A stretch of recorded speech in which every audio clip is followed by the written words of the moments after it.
तो राधे राधे साथियों।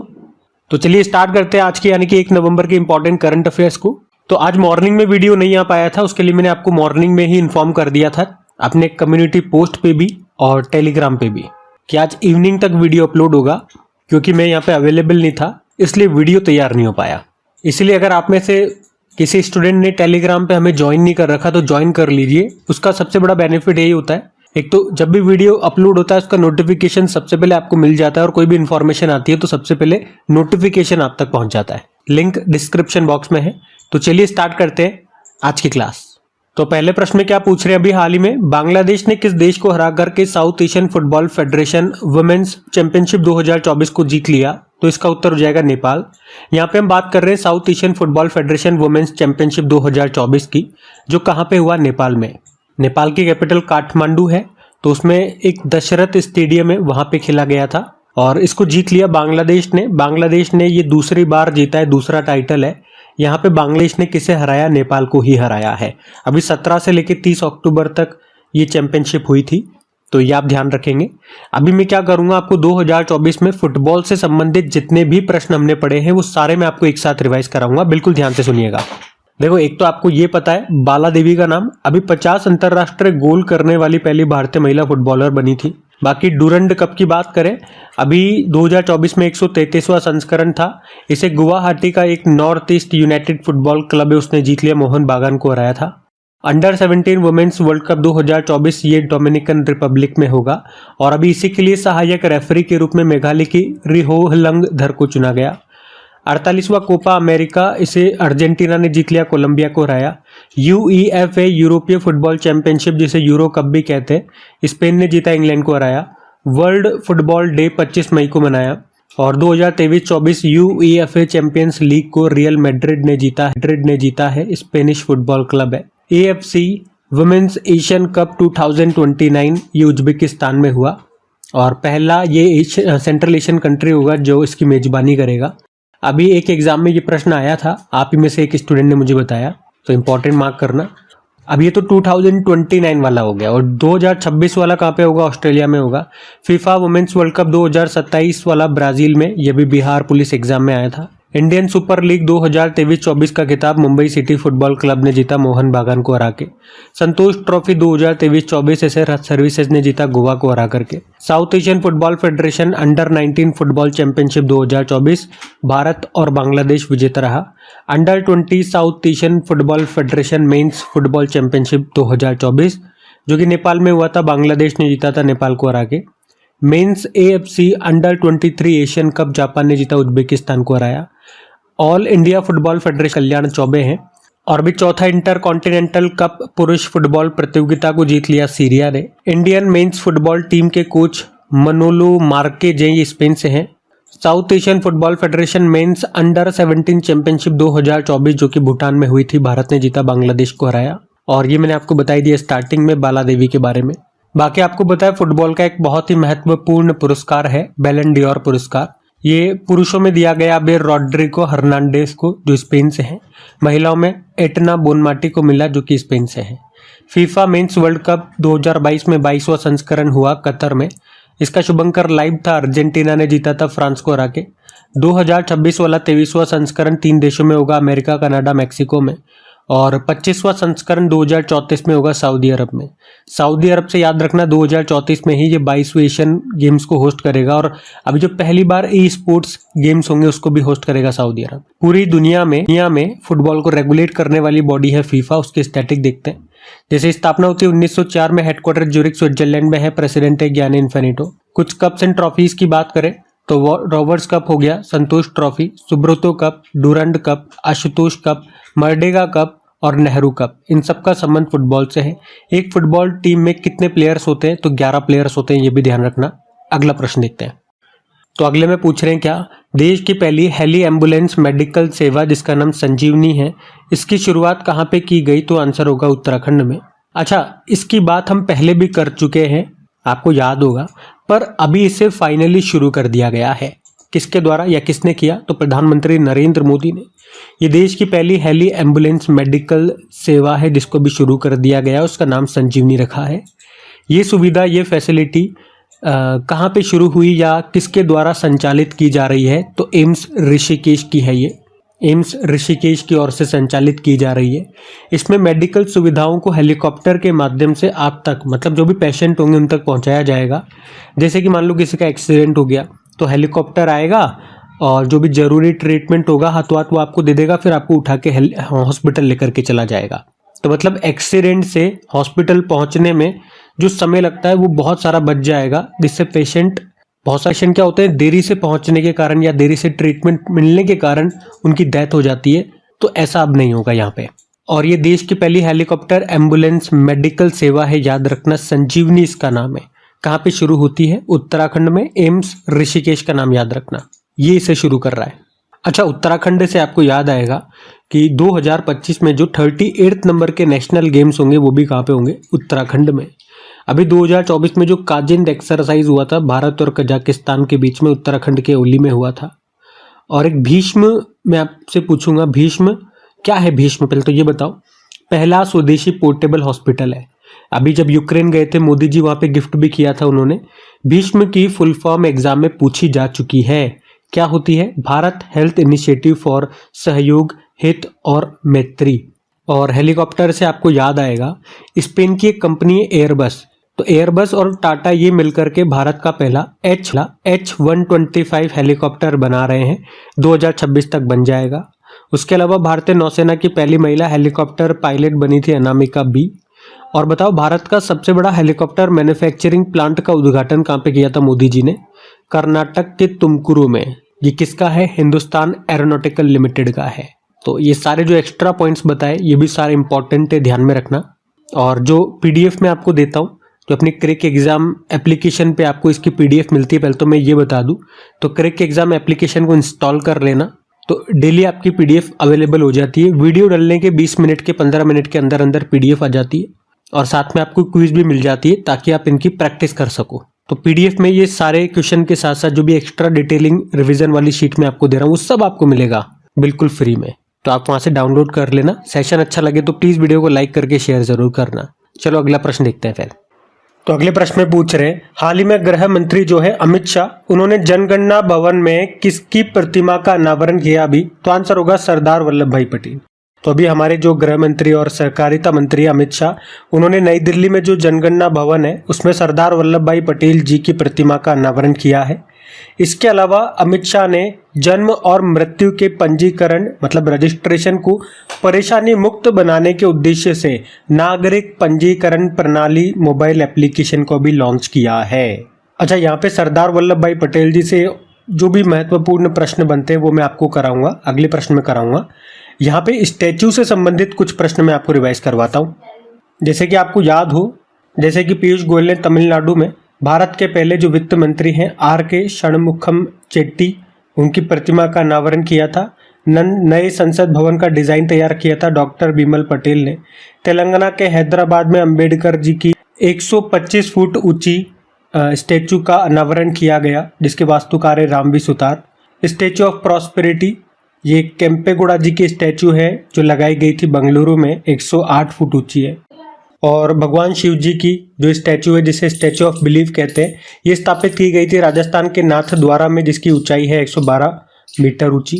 Statue of knowledge B R Ambedkar ji की स्टैचू है महाराष्ट्र के लातूर में लगाई गई थी, 70 फुट ऊंची है। स्टैचू ऑफ इक्वेलिटी हैदराबाद में लगाई गई थी संत रामानुजाचार्य जी की स्टैचू है, 216 फुट ऊंची है। और स्टैचू ऑफ यूनिटी आप जानते ही हो, सरदार पटेल जी की स्टैचू है जो आपको मिलेगी केवड़िया गुजरात में, 182 मीटर इसकी हाइट है। बाकी दुनिया की सबसे ऊंची नटराज प्रतिमा ये नई दिल्ली में स्थापित की गई थी, 28 फुट ऊंची है। इसको तैयार किया था राधा कृष्णन ने। तो मध्य प्रदेश के जो पूर्व मुख्यमंत्री थे शिवराज सिंह चौहान, उन्होंने ओमकारेश्वर में 108 फुट ऊंची आदि शंकराचार्य जी की प्रतिमा का अनावरण किया था, जिसे समानता की प्रतिमा स्टैचू ऑफ वननेस कहते हैं। भारत के बाहर बी आर अम्बेडकर जी की सबसे ऊंची प्रतिमा स्थापित की गई थी अमेरिका के मैरीलैंड शहर में, 19 फीट ऊंची है ये। इसे स्टैचू ऑफ इक्विलिटी कहते हैं, जिसके वास्तुकार है राम वी सुतार। और अयोध्या में जो रामलला की मूर्ति है उसकी हाइट 51 इंच है, उसको बनाया था अरुण योगीराज ने। और अयोध्या मंदिर का डिजाइन तैयार किया था चंद्रकांत बी सोमपुरा ने। बाकी अगर पूछे किस देश में हनुमान जी की स्टैच्यू जिसको कहते हैं स्टैच्यू ऑफ यूनियन, ये स्थापित की गई थी अमेरिका में, अमेरिका के टेक्सास में 90 फीट ऊंची है।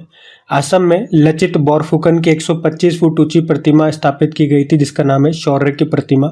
और अमेरिका के टेक्सास में हनुमान जी की स्टैचू, ये चलो ऊपर ही पढ़ लिया हमने, वही वाली बात है। अच्छा, एक स्टैचू और है शिवाजी महाराज जी की प्रतिमा, ये महाराष्ट्र के राजकोट में आपको मिलेगी। और ये चर्चा में रही थी क्योंकि एक तूफान आया था, आंधी तूफान आया था, उसमें ये गिर गई थी जो काफी चर्चा में थी। मोदी जी ने इसको लेकर के देशवासियों से क्षमा भी मांगी थी। आपके लिए ये प्रश्न रहेगा, ये जो शिवाजी की प्रतिमा थी इसकी ऊंचाई कितनी थी? और एक और प्रतिमा है डॉक्टर BR अम्बेडकर जी की विजयवाड़ा आंध्र प्रदेश में, जिसकी हाइट 125 फुट है, जिसे social statue of social justice के नाम से जानते हैं।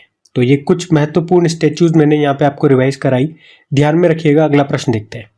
फिर अगले प्रश्न में पूछ रहे हैं कि राष्ट्रपति भवन में किसकी प्रतिकृति लगाई गई है? प्रतिकृति मतलब होता है रेप्लिका, यानी कि एक तरह से नकल। तो उत्तर हो जाएगा कोणार्क चक्र। तो भारत की सांस्कृतिक विरासत को दर्शाने के लिए अभी राष्ट्रपति भवन के सांस्कृतिक केंद्र और अमृत भवन में कोणार्क चक्र की 4 प्रतिकृतियां यानी कि रेप्लिकाज लगाई गई है। ये कोणार्क चक्र यहाँ पर बलुआ पत्थर से बने हैं। लगाने का उद्देश्य मैंने आपको बताया, देश की समृद्ध विरासत को प्रदर्शित करना और उसका प्रचार करना। ये तो क्वेश्चन की बात हो गई। कोणार्क सूर्य मंदिर की हम बात कर लेते हैं, तो यहाँ से आपके और स्टैटिक प्रश्न भी क्लियर हो जाएंगे। तो कोणार्क सूर्य मंदिर ये उड़ीसा के पुरी जिले में एक प्रसिद्ध मंदिर है।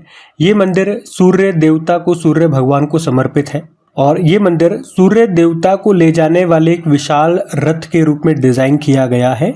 इसमें 24 पहिए शामिल है।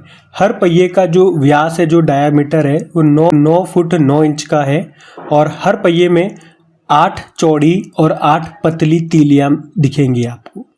बनवाया किसने था? निर्माण की बात करें तो 13वीं शताब्दी में गंग वंश के जो शासक थे, जो राजा थे, नरसिंह देव फर्स्ट ने इसको बनवाया था। और ये यूनेस्को की विश्व धरोहर सूची में भी शामिल है। कब किया गया था? 1984 में शामिल किया गया था। हमारा जो 10 रुपए का करेंसी नोट है उस पर भी इसी का चित्र अंकित है। इस मंदिर को ब्लैक पैगोडा भी कहा जाता है, जबकि पुरी में, उड़ीसा के पुरी में ही जो जगन्नाथ मंदिर है उसको व्हाइट पैगोडा कहा जाता है। ये भी आप ध्यान में रखना। अच्छा, अगर मैं आपसे पूछूं, अभी राष्ट्रपति भवन में, इसी साल की बात है, राष्ट्रपति भवन में दरबार हॉल का नाम बदलकर क्या कर दिया गया? इसका उत्तर आप लोग देंगे, ये आपके लिए होमवर्क प्रश्न है। और वहीं पे जो अशोक हॉल है उसका नाम बदलकर अशोक मंडप किया गया था। इससे पहले यहाँ पे जो मुगल गार्डन है उसका नाम बदलकर अमृत उद्यान किया गया था। ये भी मैंने आपको बता दिया। और यहाँ पे एक प्रश्न मैंने आपसे पूछ लिया, उसका उत्तर दीजिएगा। हम अगला प्रश्न देखते हैं। तो अगले प्रश्न में पूछ रहे हैं कि अभी राष्ट्र एकता दिवस कब मनाया गया? तो आंसर होगा 31 अक्टूबर को। तो नेशनल यूनिटी डे ये सरदार वल्लभ भाई पटेल जी की जयंती के उपलक्ष्य में हम हर साल मनाते हैं, 2014 से मनाते आ रहे हैं। आपको बताया सरदार वल्लभ भाई पटेल जी स्वतंत्र भारत के पहले गृह मंत्री और देश के पहले उप प्रधानमंत्री, डेप्यूटी प्राइम मिनिस्टर भी रहे थे। उनका जन्म 31 अक्टूबर 1875 में हुआ था। उन्हें राष्ट्र एकता का जनक कहा जाता है।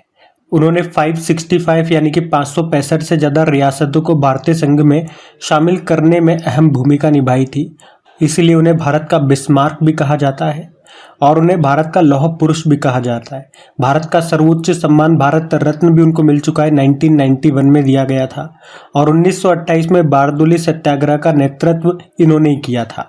इनकी एक स्टैचू भी है, स्टैचू ऑफ यूनिटी जिसे आप कहते हो। दुनिया की सबसे ऊंची स्टैचू है ये गुजरात के केवड़िया में आपको मिलेगी। हाइट है 182 मीटर।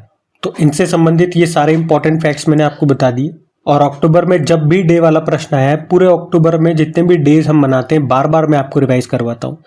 आज मैं आपको अक्टूबर के डेज रिवाइज नहीं कराऊंगा, आज मैं आपको पूरे साल भर के वो दिवस रिवाइज करवाने वाला हूँ जो किसी न किसी महान पुरुष के, महान व्यक्तित्व के जयंती को हम मनाते हैं। अच्छा, लेकिन उससे पहले 2-4 दिवस मैं आपको अक्टूबर के और बताना चाहूँगा जो हमने नहीं पढ़े हैं, वो मैं आपको एक साथ बता रहा हूँ ताकि मैं चाहता हूँ कुछ भी न छूटे। तो ये कुछ दिवस हैं, वो भी आप एक बार सुन लो। ये इतने खास इंपॉर्टेंट तो नहीं है, लेकिन फिर भी मनाए जाते हैं, तो एक बार मेरा फर्ज है कि मैं आपको बता दूं। जैसे कि 22 अक्टूबर को अंतर्राष्ट्रीय हकलाना जागरूकता दिवस होता है, 25 अक्टूबर को अंतर्राष्ट्रीय बोनापन जागरूकता दिवस, 26 अक्टूबर को विश्व तैराकी दिवस, 27 अक्टूबर को विश्व श्रव्य दृश्य विरासत दिवस, 28 अक्टूबर को अंतर्राष्ट्रीय एनिमेशन दिवस। ठीक है, अब चलो वो जयंती वाले जो दिवस मैं आपको बताए थे वो आपको रिवाइज कराऊं। भारत में स्वामी विवेकानंद जी की जयंती को राष्ट्रीय युवा दिवस नेशनल यूथ डे मनाते हैं, 12 जनवरी को होता है। सुभाष चंद्र बोस जी की जयंती को पराक्रम दिवस मनाते हैं, 23 जनवरी को होता है। महात्मा गांधी जी की पुण्यतिथि को हम शहीद दिवस के रूप में मनाते हैं, 30 जनवरी को होता है। और एक और शहीद दिवस हम मनाते हैं, वो आप लोग बताइएगा वो शहीद दिवस हम कब मनाते हैं। बाकी पंडित दीनदयाल उपाध्याय की पुण्यतिथि को समर्पण दिवस होता है 11 फरवरी को। सरोजिनी नायडू जी की जयंती को राष्ट्रीय महिला दिवस होता है 13 फरवरी को। पूर्व प्रधानमंत्री राजीव गांधी की पुण्यतिथि को राष्ट्रीय आतंकवाद विरोधी दिवस होता है 21 मई को। पूर्व प्रधानमंत्री राजीव गांधी जी की जयंती को, पुण्यतिथि को तो राष्ट्रीय आतंकवाद विरोधी दिवस और जयंती पे सद्भावना दिवस होता है, ये 20 अगस्त को होता है। मेजर ध्यानचंद जी की जयंती को राष्ट्रीय खेल दिवस होता है 29 अगस्त को। डॉक्टर सर्वपल्ली राधाकृष्णन की जयंती को शिक्षक दिवस मनाते हैं 5 सितंबर। सर मोक्षगुंडम विश्वेश्वरैया की जयंती को राष्ट्रीय इंजीनियर दिवस नेशनल इंजीनियर डे होता है 15 सितंबर। पंडित दीनदयाल उपाध्याय की जयंती को अंत्योदय दिवस होता है 25 सितंबर। महात्मा गांधी जी की जयंती को अंतर्राष्ट्रीय अहिंसा दिवस मनाते हैं 2 अक्टूबर। डॉक्टर एपीजे अब्दुल कलाम जी की जयंती को विश्व छात्र दिवस 15 अक्टूबर को। और सरदार वल्लभ भाई पटेल जी की जयंती को राष्ट्रीय एकता दिवस जो हमने मनाया अभी 31 अक्टूबर को। मौलाना अब्दुल कलाम आजाद की जयंती को राष्ट्रीय शिक्षा दिवस के रूप में मनाएंगे हम 11 नवंबर। और प्रथम प्रधानमंत्री जवाहरलाल नेहरू की जयंती को आप जानते हो बाल दिवस होता है 14 नवंबर। डॉक्टर भीमराव अंबेडकर जी की पुण्यतिथि को महापरिनिर्वाण दिवस होता है 6 दिसंबर। चौधरी चरण सिंह जी की जयंती को राष्ट्रीय किसान दिवस होता है 23 दिसंबर। और पूर्व प्रधानमंत्री रहे अटल बिहारी वाजपेयी जी की जयंती को सुशासन दिवस होता है 25 दिसंबर। तो ये कुछ इंपॉर्टेंट जयंतियां हैं कुछ महापुरुषों की, तो ये दिवस भी याद रखना आप। इस बार कुछ हटके मैंने आपको रिवाइज करवाया, ध्यान रखना। अगला प्रश्न देखते हैं। फिर अगले प्रश्न में पूछ रहे हैं भारत और कौन सा देश वर्ष 2026 को संस्कृति, पर्यटन और आर्टिफिशियल इंटेलिजेंस का वर्ष के रूप में मनाएंगे, इन्होंने घोषित किया है। तो आंसर होगा स्पेन। तो भारत और स्पेन 2026 को कल्चर, टूरिज्म और एआई वर्ष के रूप में मनाने पर सहमत हुए हैं। अभी स्पेन के प्रधानमंत्री आपको बताए पेड्रो सांचेज भारत की यात्रा पर थे। और अभी प्रधानमंत्री नरेंद्र मोदी और स्पेन के जो ये प्रधानमंत्री हैं पेड्रो सांचेज, इन्होंने मुंबई महाराष्ट्र में चौथे भारत स्पेन फोरम का भी उद्घाटन किया था। इससे पहले दोनों ने मिलकर वडोदरा गुजरात में टाटा एयरक्राफ्ट कॉम्प्लेक्स का भी उद्घाटन किया था, ये हम पढ़ चुके हैं डिटेल में। और याद रखना जो स्पेन है ये बंगलुरु में एक वाणिज्य दूतावास स्थापित करेगा और भारत स्पेन के बार्सिलोना में स्थापित करेगा। देखो स्पेन की कैपिटल होती है मैड्रिड और वर्ल्ड टूरिज्म ऑर्गेनाइजेशन का हेडक्वार्टर यहीं पर है मैड्रिड स्पेन में। करेंसी यूरो होती है, प्रधानमंत्री हैं पेड्रो सांचेज। उसके अलावा आपको याद दिलाऊं तो इस साल का जो यूरो कप है वो स्पेन ने जीता था इंग्लैंड को हरा के। और यूईएफए वुमेन्स नेशनल लीग 2024 को भी स्पेन ने जीता फ्रांस को हरा के। इंटरनेशनल सोलर अलायंस का 99 नंबर का फुल मेंबर स्पेन बना था। और C295 जो परिवहन विमान है ये स्पेन से खरीद रहा है भारत, स्पेन की एयरबस कंपनी बना के दे रही है। तो ये सब याद रखना। अगला प्रश्न देखते हैं। फिर अगले प्रश्न में पूछ रहे हैं कि एक साथ 25 लाख दिए जलाने का गिनीज विश्व रिकॉर्ड ये कहाँ पे बनाया गया है। तो आंसर होगा अयोध्या में। तो अयोध्या में 25 लाख दिए जलाकर और 1121 वेदाचार्य की एक साथ आरती करके गिनीज वर्ल्ड रिकॉर्ड बनाया है। अयोध्या में सरयू नदी के किनारे, अयोध्या आपको पता है किस नदी के किनारे है, सरयू नदी के किनारे। तो यहाँ पे 55 घाटों पर 25,12,585 दीपों को एक साथ जलाया गया और ये रिकॉर्ड बनाया गया। रिकॉर्ड से आपको याद दिलाऊं तो इसी साल की बात है 1 जनवरी 2024 को गुजरात में 50,000 से ज्यादा लोगों ने एक साथ सूर्य नमस्कार करके गिनीज वर्ल्ड रिकॉर्ड बनाया था। आपको याद होगा, पढ़ा था हमने। और इसी साल ग्वालियर में 1500 से ज्यादा लोगों ने तबला बजाकर गिनीज वर्ल्ड रिकॉर्ड बनाया था, ये भी पढ़ा था। अच्छा वैसे आपको याद होगा जो चिली देश है, जो साउथ अमेरिका का एक देश है चिली, तो वहाँ पे गिनीज वर्ल्ड रिकॉर्ड के साथ 18,500 फीट की ऊंचाई पर विश्व की सबसे ऊंची वेधशाला स्थापित की गई थी। वैसे अयोध्या से आपको याद दिलाना चाहूँगा, इसका नाम पहले अयोध्या नहीं था। 2018 में आपको याद हो तो फैजाबाद का नाम बदल के अयोध्या किया गया था। और अयोध्या एयरपोर्ट का नाम अभी बदल दिया गया, महर्षि वाल्मीकि जी के नाम पे कर दिया गया। तो ये पॉइंट्स भी आप ध्यान रखना। हम अगला प्रश्न देखते हैं।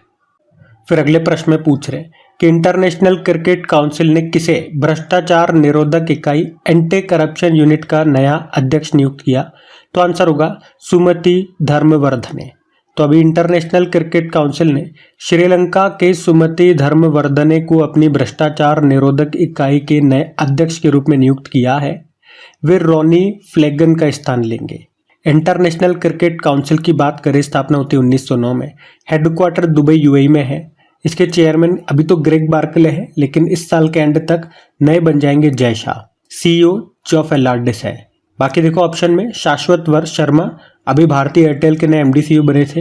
विपुन कुमार, तो विपिन कुमार ये एयरपोर्ट अथॉरिटी ऑफ इंडिया के नए चेयरमैन बने थे। विजया किशोर रहाटकर राष्ट्रीय महिला आयोग के अध्यक्ष बने थे। तो ध्यान रखना ये भी। अगला प्रश्न देखते हैं। फिर अगले में पूछ रहे दुर्गेश अरण्य प्राणी उद्यान किस राज्य में है जो आईजीबीसी प्रमाणन वाला भारत का पहला चिड़ियाघर बनेगा? तो आंसर होगा हिमाचल प्रदेश। तो हिमाचल प्रदेश के बनखंडी क्षेत्र में बनने वाला दुर्गेश अरण्य प्राणी उद्यान भारतीय हरित भवन परिषद यानी कि इंडियन ग्रीन बिल्डिंग काउंसिल से सर्टिफिकेट पाने वाला भारत का पहला चिड़ियाघर बन गया है। और इन्हें ये सर्टिफिकेट क्यों मिला, क्या कारण है? तो इसे टिकाऊ यानी कि सस्टेनेबल और एनवायरमेंट फ्रेंडली बनाया गया है, इसी के लिए इसको ये सर्टिफिकेट मिला है। और इसको बनाने में कुल खर्चा 619 करोड़ रुपए आया है। आपको याद है अभी विश्व शिल्प परिषद से विश्व शिल्प शहर का सर्टिफिकेट किसे मिला था? तो कश्मीर को। हर घर जल प्रमाणन पत्र प्राप्त करने वाला भारत का पहला राज्य कौन सा बना था? गोवा। और अभी सभी आदिवासियों को बुनियादी दस्तावेज प्रदान करने वाला देश का पहला जिला कौन सा बना था? केरल का वायनाड जिला बना था। तो ये भी ध्यान में रखना। अगला प्रश्न देखते हैं। फिर अगले में पूछ रहे हैं कि अभी हाल ही में किस देश ने 14 वर्ष से कम आयु के बच्चों के लिए निःशुल्क कैंसर उपचार उपलब्ध कराने की घोषणा की है? तो आंसर होगा नेपाल। तो अभी नेपाल सरकार ने 14 वर्ष से कम आयु के बच्चों को सार्वजनिक अस्पतालों में निःशुल्क कैंसर उपचार उपलब्ध कराने की घोषणा की है। अभी 2022 में नेपाल में 22,000 नए कैंसर रोगी दर्ज किए गए थे, उनमें से 14,000 की मौत कैंसर के कारण हुई। अच्छा, यहाँ पे कैंसर से संबंधित बहुत सारे प्रश्न आप देखते होंगे, मैं आप लोगों के लिए एक साथ लेकर के आया हूँ। जैसे कि एक तो सबसे इम्पोर्टेंट दिवस होता है वर्ल्ड कैंसर डे 4 फरवरी को। वर्ल्ड लंग कैंसर डे भी होता है, वो 1 अगस्त को होता है। और इंटरनेशनल चाइल्डहुड कैंसर डे 15 फरवरी को होता है। तो नेशनल कैंसर अवेयरनेस डे 7 नवंबर को। भारत की पहली सर्वाइकल कैंसर के खिलाफ स्वदेशी वैक्सीन बनी थी सर्वावैक। और सर्वाइकल कैंसर ये आपको पता है ह्यूमन पैपिलोमा वायरस के कारण होता है। और बजट में कहा गया था इस बार कि 9 से लेकर 14 वर्ष की बालिकाओं को इसके टीके मुफ्त में लगाए जाएंगे। और अक्टूबर महीने को स्तन कैंसर जागरूकता माह के रूप में मनाते हैं। अभी एम्स दिल्ली ने कैंसर का शीघ्र पता लगाने के लिए एक एआई प्लेटफॉर्म ionology.ai को लॉन्च किया था।